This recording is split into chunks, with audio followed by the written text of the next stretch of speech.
Ивилина Станчева е на 13 години, ученичка в хуманитарната гимназия Свети Кирил Методи. От мъничка тя покорява музикалните сцени, участва в няколко детски конкурса, които печели. Тогава родителите й решават да развият таланта й и намират правилния човек, като я записват в школата на Стефка Денева към Народно читалище Искра. Оттам идват и редицата участия в страната и извън нея, откъдето Ивилина се прибира с много награди. Обича малката си сестричка Елица, мечтае да стане ветеринарен лекар, за да лекува животните с песента си. Занимава се с музика, беше на 3 годинки и половина. Имаше един кастинг в Казанлък, като Лъвовите, мисля, че се казваше. И тогава децата отиваха, които ги избират да участват в това предаване. А Евка нямаше 3 годинки и половина.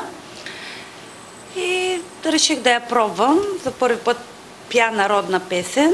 И на 5 години вече спечели най-голямата си награда. Аз исках да се занимава с друго.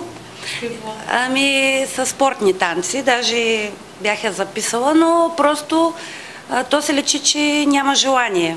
Като кажа, отиваме на уроци, казва добре, но докато музиката, дори да е била 2 часа на репетиции, още с прибирането и се почва да са пее и да ми се разказва какво са пяли.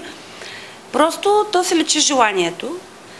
Мисля, че музиката й помогна да стане по-упорита, по-борбена, защото в началото, като почваше да учи песен, казваше: тази не мога, трудна ми е, докато музиката много й помогна в това отношение.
Гласувайте за мен в талантите на Казанлък.